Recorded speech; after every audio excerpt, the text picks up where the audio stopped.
Darth Vader versus Obito Uchiha, Star Wars versus Naruto, Death Battle by, of course, Death Battle. This episode of Death Battle is sponsored by Brandon Yates. Again? I have no clue who that is.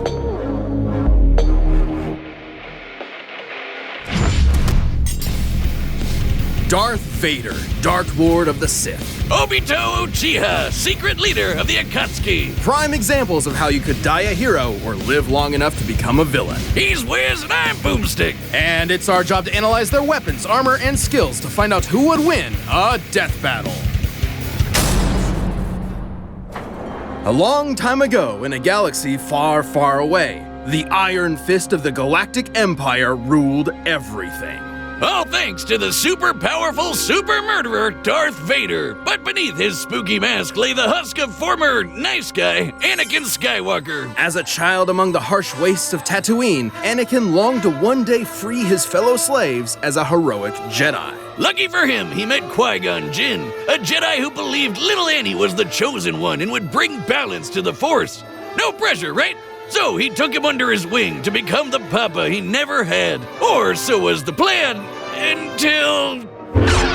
yeah. Instead, Qui-Gon's apprentice became Anakin's mentor. But while Anakin sought a father figure, Obi-Wan saw him as more of a brother. I'm sure that won't cause any awkward tension whatsoever. Drama and trauma aside, Anakin quickly became a powerful Jedi. He excelled in lightsaber combat and the Force, an energy field that binds all living things together. The Force lets Jedi move stuff with their mind, fend off mental attacks, predict the future, and make people believe these aren't the droids they're looking for. They're basically space wizards. Through rigorous training and a not unnoticeable natural talent, Anakin was particularly skilled in the Form 5 lightsaber fighting styles. I will say I did see Tuta Menace on the list. I don't know if he has the ability to use it, at least to any great effect, because Vader's suit is very specifically designed to be weak to lightning. If we're using, I'm assuming we're going to be using Legends again, for consistency, and especially because I feel like we're going to be pulling feats from Legend. We'll be defaulting to Legends logic here. As far as I'm aware, in Legends, Palpatine did that by design. I think in canon, Vader had the opportunity to upgrade it, but chose not to. So he will have a weakness to lightning, but as far as I'm aware, Obito has not showcased any proficiency in lightning release, so it's going to be a non-issue for the fight. And Jem So. Also known as the Way of the Crate Dragon. You know that big sand dragon Mando blew up from the inside? Yeah, make that a lightsaber. Form 5 is incredibly versatile, well suited for defending against lightsaber and blaster alike. It focuses on blending parries with devastating counterattacks, aiming to win duels through overwhelming pressure. Perfect for the Padawan who just bulldozed his way through training to become a Jedi Knight. Even as a newly knighted Jedi, Anakin could keep up with some of the most experienced Jedi Masters and Sith Lords of his time. But he had plenty of other problems to deal with, like his late-blooming rebellious teenage angst. I mean, you don't just throw a kid into space monk school and expect him to forget everyone he ever cared about, right? Well, apparently that's what he was supposed to do. The life of a Jedi can be difficult and cold, something Anakin could not accept.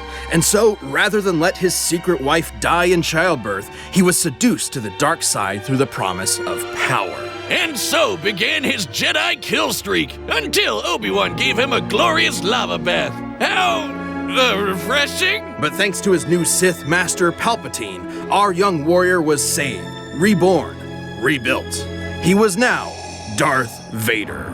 Vader is a badass. Everyone knows it, and they're terrified of him. I mean, just look at the guy. As impressive as his armor appears, you might be surprised by its quirks. See, while the Jedi view the Force as an ally, the Sith see it as a tool from which they draw power through passion and emotion. Most potently, negative emotions. Palpatine trained Vader by not only making him believe he killed his wife, but also ensuring he would never forget the monstrous machine he had become. By making the suit suck ass and piss him off. Seriously, Vader hates this suit. The armor would beep at random times just to annoy him, and the life support system was outdated from the start. Sometimes it would even turn off for several minutes. That doesn't seem good for someone with burnt up lungs. And it was so heavy and clunky that he could barely walk, sometimes even resorting to moving himself with the Force. Oh man, I knew Palpy was evil, but I never knew he was such a dick. Well, despite these issues, the armor fulfilled its true purpose, crafting Darth Vader into the equivalent of a slasher movie villain commanding a galactic army. Nobody wants to mess with him. Thanks to the dark side of the Force, he can make maelstroms that blast everything away, form barriers that shield from all sorts of attacks, and choke anything that's even a minor inconvenience. Hell, sometimes he skips straight to crushing your lungs. One time, a droid named I-5 tried to kill Vader with a laser stated to move 300,000 kilometers per second. That's light speed, and Vader easily blocked it. And for as much bullshit as Palpatine threw at him, Vader was tough enough and stubborn enough to push through it. Palpatine knew that Vader would eventually try to kill him and take over the Empire. It's how the Sith work. So he constantly fanned Vader's hatred by sending assassins after him to make sure he was still worthy of being his apprentice. So I think this is where we start getting into. I know that I was watching a piece on this recently, unironically, and there was a thing stated by Lucas where like Anakin's potential after Episode 3, him becoming Vader, gaining his like potential in the Force, I think it was by as much as like 40%. So part of that I feel is like having like less physical attachment. Like he's not exactly a full person. I really feel like that's gonna sit really awful. So let me reword that. He does not have his extremities, and there is less of his biomass than initially had. So debates on being cyborg or part cyborg affecting your ability. Think like spell chance failure, right? In RPG systems, where if you wear armor, you have just like a chance to just fail your spell because you're not able to like do magic correctly. That's what I'm trying to get at. I think that's a much better way of wording that too. The other part of it is after the death of Padme and just kind of after the events, he was kind of just a broken man. He had a lot more. Sure, yeah, he was angry. Don't get me wrong. He had his moments, absolutely, but part of that was he couldn't fully embrace his hate because of all his loss, right? Loss, depression, yes, negative emotions all the same, but instead of rage, it was more sad and sorrow, right?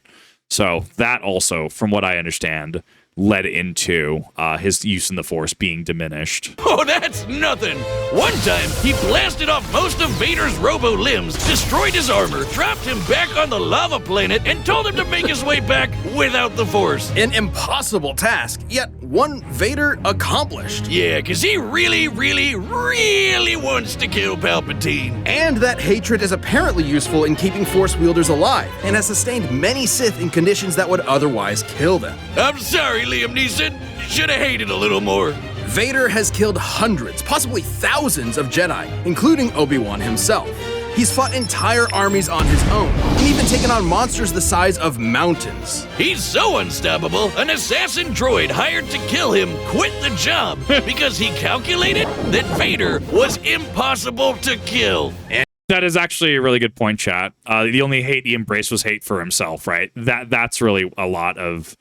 It's self-defeating in his ability to use the dark side, especially even in any attempt to ever potentially overcome Palpatine. And in Ewok's material from the old Legends canon, a real deep cut, we know, lesser dark side users like the Night Sister Shiral overpowered the Sun Star, an ancient artifact capable of shifting moons, a feat which would require energy worth over 12 septillion tons of TNT. That's 24 zeros! But if you want something more recent, here's a planet blowing up while Vader was on it, and he's fine. But thanks to both his incredible power and the mercy and trust of his secret son, Vader would eventually avenge the atrocities of Palpatine. Even more important, he finally saved someone he loved. Ultimately, Anakin Skywalker truly did bring balance to the Force. Actually, technically, that was a edit. Wasn't this Sir Alec Guinness? This was someone else, right?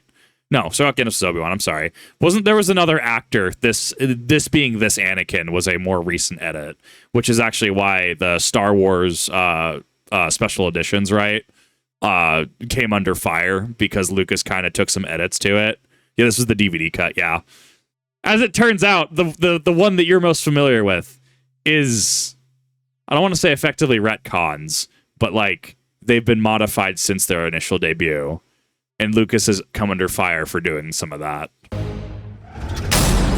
I remember the old guy. I'm old enough. Hokage, the leader of the Hidden Leaf Village and their strongest ninja, respected and loved by all.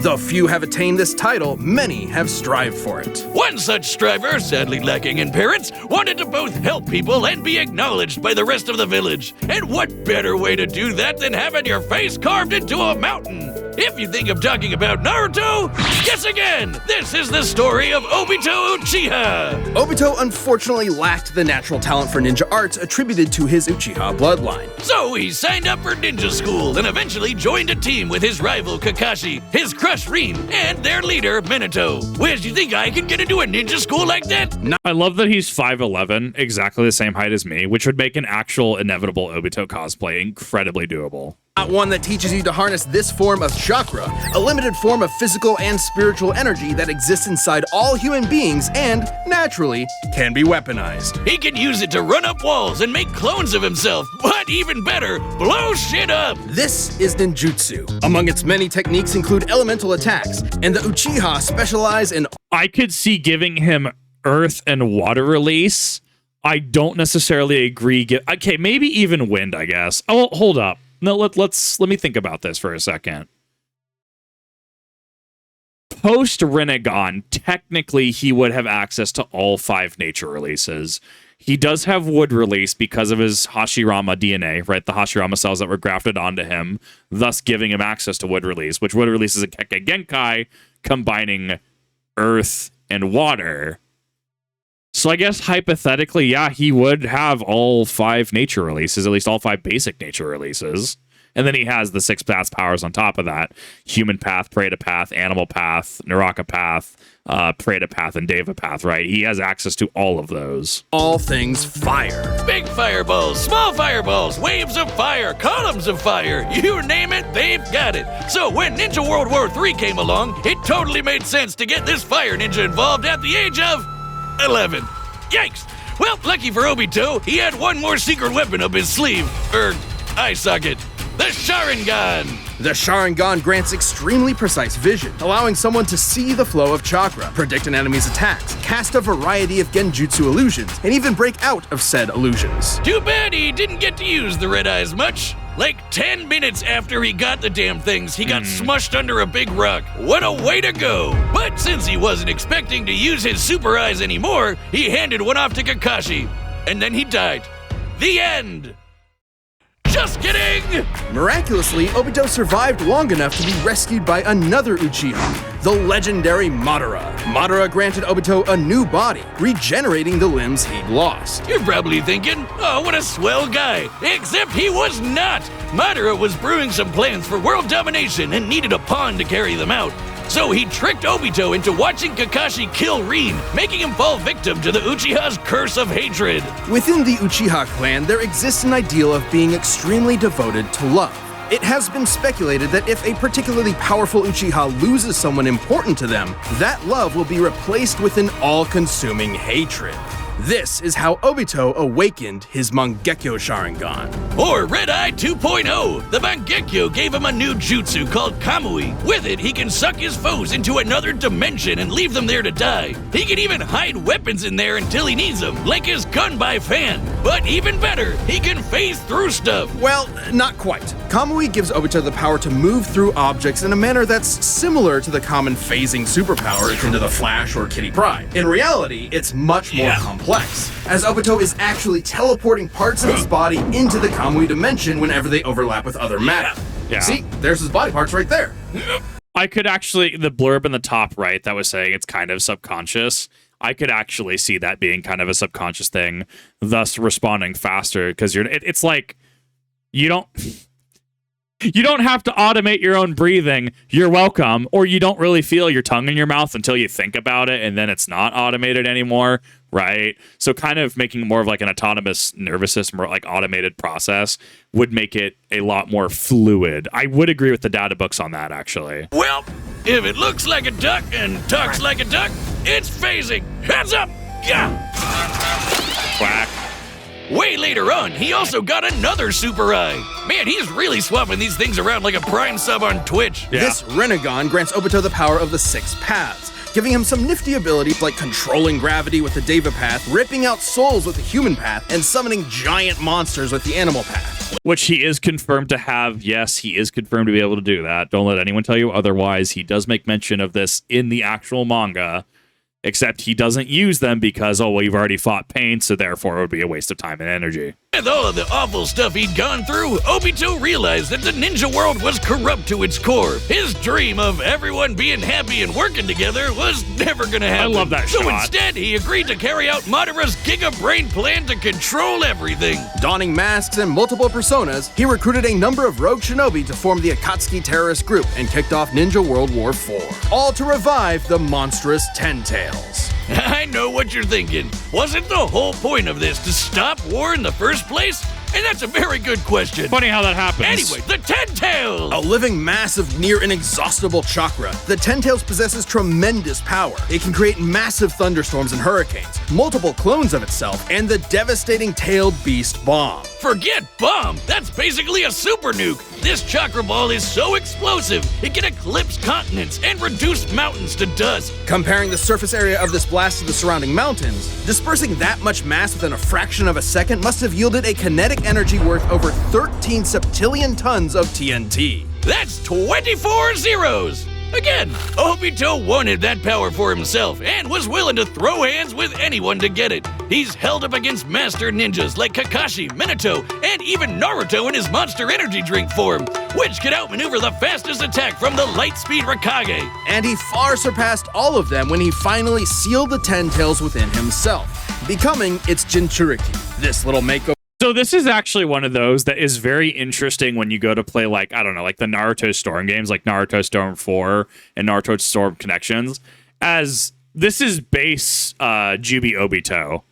This is not the form that everybody sees, the one with the staff, the one with more of like a full like coat kind of thing, like a kind of hybrid like flesh coat.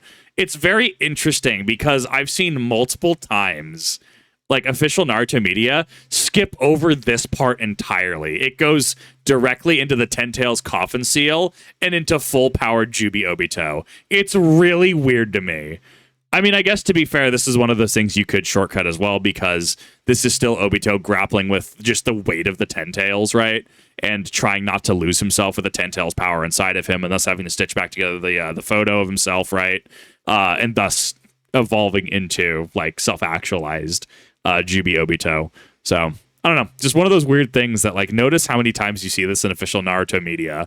Like go play Naruto Storm 4, go play Naruto Storm Connections. It's this form is not in there. Granted him unlimited flight, power rivaling the legendary Sage of Six Paths, and the truth-seeking orbs. These special little bowling balls can shapeshift into any form the user wants, like a staff, giant arms, an umbrella thing, or this crazy spiral blade that apparently helped shape the whole world. Oh, holy shit, it's huge! The truth-seeking orbs can completely disintegrate anything they touch at both a molecular and spiritual level. Only those with the power of the Six Paths can resist their effects. Plus, with the Mangle monster in his system, Obito's regeneration got amped to the point where he can survive having half of his body Control-Alt-Delete it away. All cards in his hand, he was ready for the final stages of the Giga Plan. So, interesting fact that we're missing two things from his kit, though. Well, I guess two clarifications about his kit. One, his Kamui, if he has to use it excessively, has a time limit of 5 minutes. He can use Kamui in succession for 5 minutes straight. I think it's 5 minutes. It's it's because the paper bombs exploded for 10, right? So it's 5 minutes before he has to like react. Like it has to shut off and he has to reactivate it, right? Like think of it like an ability in an MMO where you hit it, you proc it, and it goes for like 5 minutes. Or like food in like Final Fantasy 14. You eat it, it goes for like a half hour, and then when it runs out, you just have to proc it again. That kind of thing, right? You have to eat another boiled egg. Cool. Now you have another 30 minutes of food, right? Obviously, that's ignoring the fact that you can just eat at like 1 minute remaining. You get what I'm trying to say, right? The buff has to expire before you have to cast the buff again, and then it is a time limit, max time limit of 5 minutes. The other one is we haven't really seen, and I guess this is because we're going sequential through his abilities. He cannot use Kamui in Ten Tails form. the Jubi, the 10 tails inside of him, is too heavy for him to phase in and out. This has been criticized as a retcon. This has been criticized as Kishimoto writing himself to a corner. I'm not going to claim those things. I think the fact that it's very heavy inside of him it does make a lot of sense that, yeah, he can't just Kamui in and out. However, as people will clearly note and reasonably note, well, Madara can use it. My point in case is Deus Ex Madara is in fact a thing. Yes, it is a play on Deus Ex Machina, because Madara just kind of breaks the verse. Deus Ex Madara is a thing, and I will die on that hill. So Madara should never really be seen as the rule. He should be seen as the exception. If Obito is in his 10 tails form, he cannot use Kamui. He summoned the God Tree and prepared to launch the Infinite Tsukuyomi, a powerful illusion that would trap the entire world in a never-ending dream, free of conflict and sorrow. But the violent cruelty of the ninja world could only quiver in fear when the anime protagonist walked in the room. After getting 1-2'd by some talk no jutsu, Obito saw within Naruto the spirit of his former self, someone who was always trying to help others. And they say his heart grew 3 sizes that day. Obito joined Naruto and Kakashi in saving the world, giving his life to protect his friends. And in his last moments, he entrusted them with reaching the dream he had so long ago, to become Hokage, of which they both succeeded. Though he may have lost his ninja way, Obito Uchiha overcame his hatred and helped realize the world he wanted. Yeah. I mean, reasonably, we can see why these two are compared to each other. Not only would I argue that it's the other side of the Obi-Wan Kenobi Kakashi debate, right?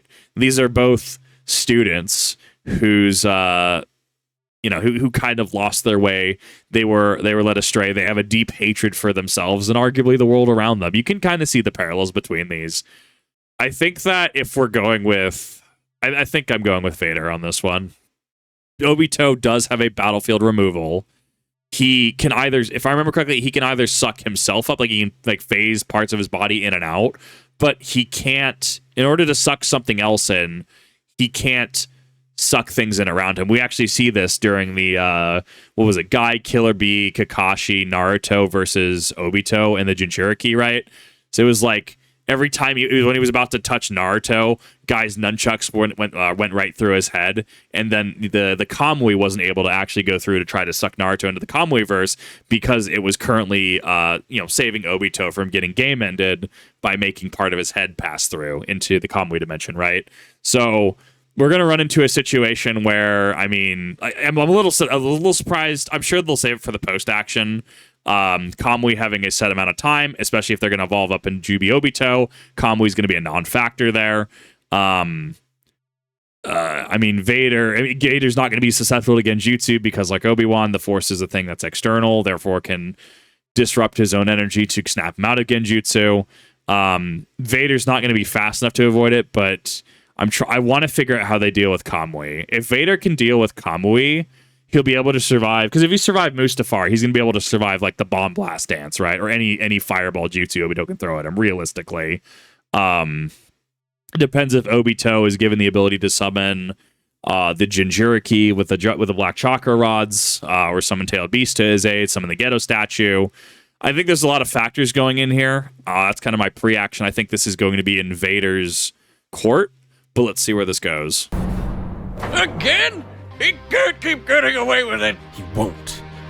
Actually, he will because we love him. This episode of Death Battle is sponsored by Brandon Yates. Dive into the thrilling world of versus music as Brando brings hypothetical matchups to life through his commissioned compositions. Brandon is one of the composers behind Death Battle, bringing the awesome tunes you love to rock out to. Hollow Dreams, Princes of Pride, Hedge of Tomorrow, some of our all-time greats. In fact, he composed the track for this very episode. Legend. Please support Brandon's work and enjoy more of his music by subscribing to his channel and following him on Spotify. Have you ever had a matchup that you want to see on the show and you just wish you had the music track for it? Well, fans of Death Battle have been loving Brandon's hundreds of commissioned tracks for years. Everything from hard rock to jazzy to electronic to orchestral choirs. And because Brandon is literally one of the main composers of this show, every track he makes sounds straight out of Death Battle itself. Love the music from Death Battle? Then don't wait! Subscribe to Brandon Yates' YouTube and follow him on Spotify right away.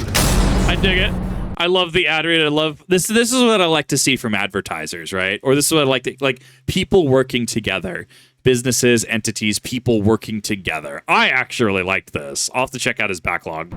All right, the combatants are set. We've run the data through all possibilities. It's time for a death battle!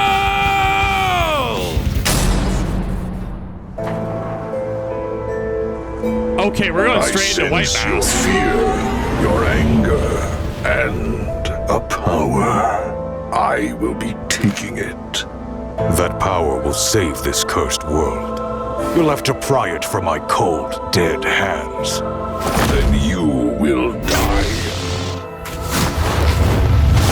What? You gotta touch him. All too easy. I expected more.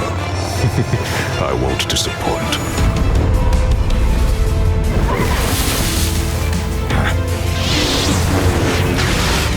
Yeah, actually, yeah.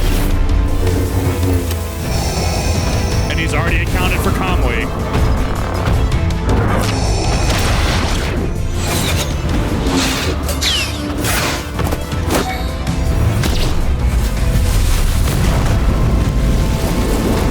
That's not gonna stop Vader.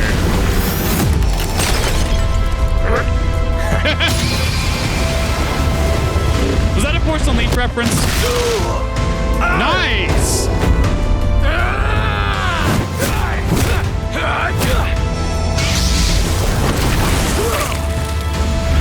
He can't use Conway anymore.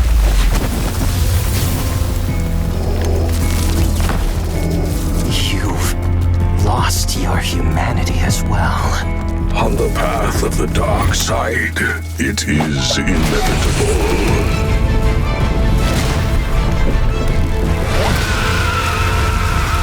Impressive.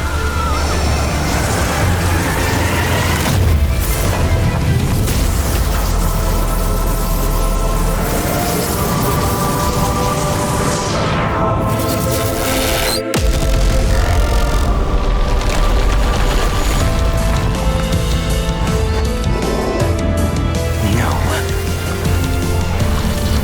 This is inevitable.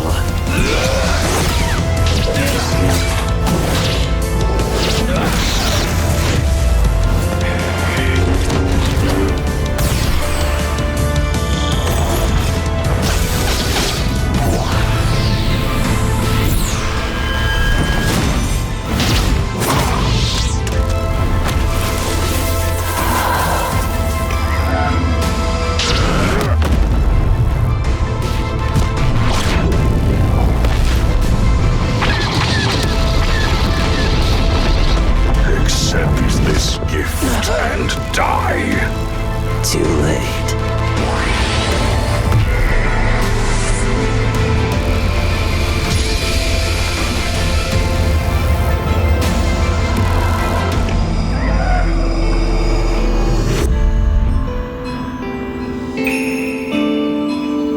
I guess the subtext is that his rage snaps him out of the infant Tsukuyomi.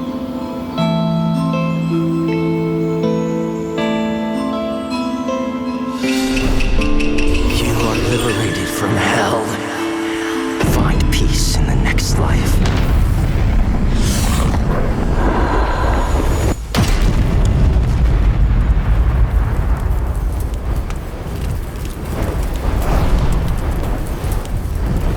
I don't know about that one. KO! Well, Vader may have been able to beat Obi-Wan, but he just couldn't handle Obi-2. This was I think I agree on principle that the infinite Tsukuyomi can't be broken out of it. I think that if I had to really think about it, yeah, the infinite Tsukuyomi is kind of like an instant win condition.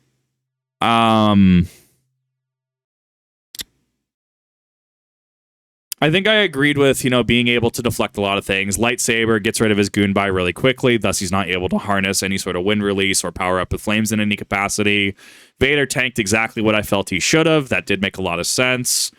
Vader, I guess you could also kind of like headcanon as if he's able to sense chakra pooling around Obito's eye to be able to use Kamui. Yeah, I think him going for the eye makes sense. I think that's very... I think that's very fitting for Vader. Definitely an Obito on the back foot. And it also does go to showcase that if Obito does not have Kamui, his potential to fight S-tier enemies just kind of goes downhill. Being able to go to the Ten Tails, he had the shotgun out, the infant Tsukuyomi. I guess you could make a strong argument, depending on Star Wars Legends feats, if he could have broken out of it or not. It's an odd one, especially because of the timing, like the tempo. It would probably take Vader a second or two to break out, to which at that point an enraged Obito is probably just going to crush him anyways. As much as I feel it's off, I feel it was incredibly fair to Vader. I feel that even giving Vader the advantage by being able to go after Obito's eye, Vader realistically should be able to potentially handle the Ten Tails at least for a time, especially with Force feats. But when it comes down to it, so let's hypothetically say I was fighting someone. We were both using rapiers, right? The thrusting swords, right? That I do when I've gone to SCA. And let's say I don't know, my opponent has a handicap of they take 2 seconds before they can move, right? It's effectively just a small interrupt, right? What stops me shy of 2 seconds, very shy of 2 seconds? Like, let's say if my strike takes, to step into measure and then thrust, it takes a single second to do that. That's still enough time to seal out the victory. And that's what I'm arguing here. That even if Vader could have broken out of it, the fact that even with the Kakashi versus Obi-Wan, right? Obi-Wan had to kind of focus for a second. He had to, break himself out, use the Force to break himself out of that genjutsu. This being used as an interrupt, I think, is the correct call, rather than it itself being the game ender. The game ender here, of course, being Obito using Sword of Nunaboko. I think that I'm willing to let the lightsaber deflecting the orbs pass on principle that it's just a light sword, right? It's just heavy plasma. Now, if it was Force imbued, I could see it being a different story. I do think that even though I favored Vader in this, I think that the conclusion does make sense. It's a fairly complex matchup. Both Darth Vader and Obito were roughly even in power and speed, so it truly came down to their skill and arsenals. And boy, did they have some deep bags of tricks. Even some of the same tricks. Both could fend off mental attacks. Both could move things around with their minds. And they both even had options to instantly kill each other. Vader could simply force crush Obito's body, but Obito could just as easily rip out Vader's soul. However, like Obito could very easily have, but when they first touch, suck him into the Kamui dimension. But that's not an Obito thing really to do, right? Obito, the way that Obito entered this, being able to get close and kind of taunting, was very Fourth Shinobi World War arc Obito, in my opinion. I think this was incredibly fair.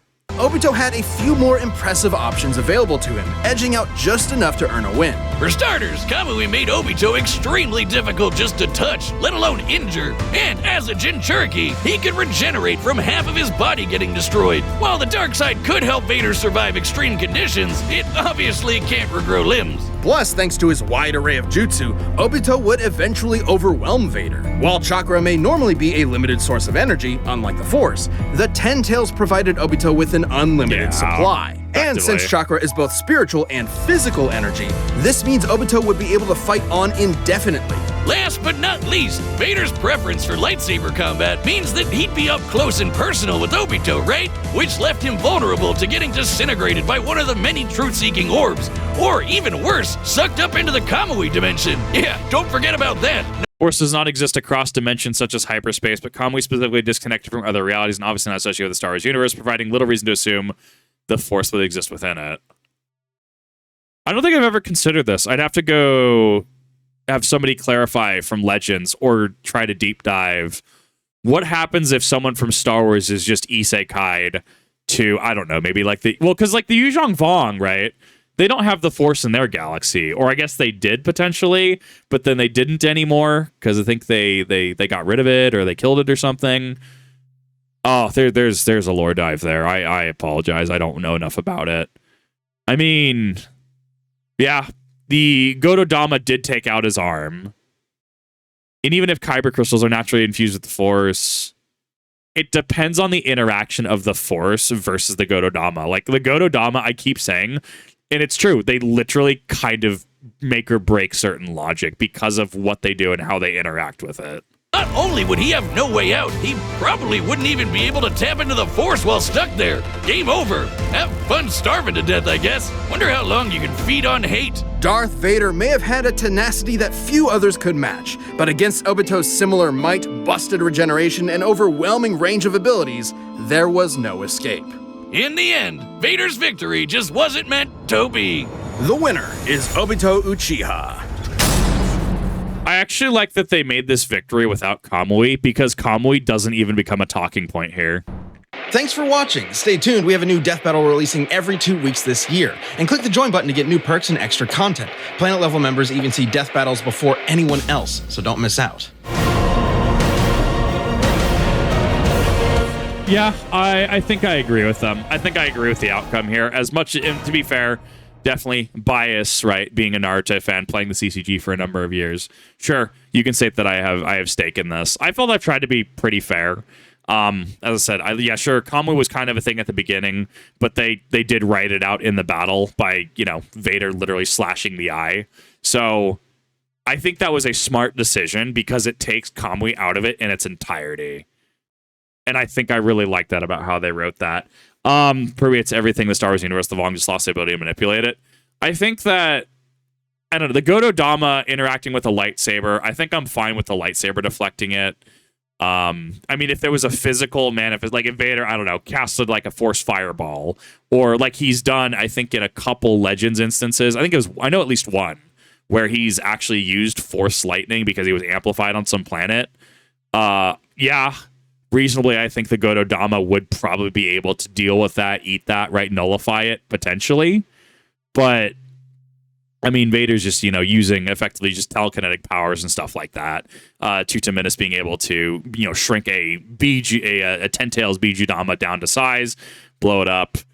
So I think that, honestly, this was pretty great. Yeah, Genjutsu is something that, is it what ended it? No. Genjutsu itself was not what ended it. It was the catalyst for Obito to drop that final blow with the Sword of Nunoboko. It could have been the Sword of Nunoboko. It could have been Fire Style. It could have been a bunch of Truth-Seeking Orbs making a hammer and smashing down on him. I think what's important to focus on there is the interrupt, right? If you are, say, I don't know, having fisticuffs with your buddy, and then you flash, either you flashbang your buddy or you tase your buddy, even if it's just for a couple seconds, can you seal out the victory? And I think the answer is yes. So it's the fact that it was used as an interrupt, I think, was honestly very good. I think after seeing it, yeah, I think I could agree with the conclusion. But I digress. What do you think? What are your thoughts on this? Sorry, I'm at the end of a very long day streaming and I can't speak anymore. So apologize about that. But I thought it was pretty good. Thank you for watching. Really do appreciate it. And I'll see you in the next one.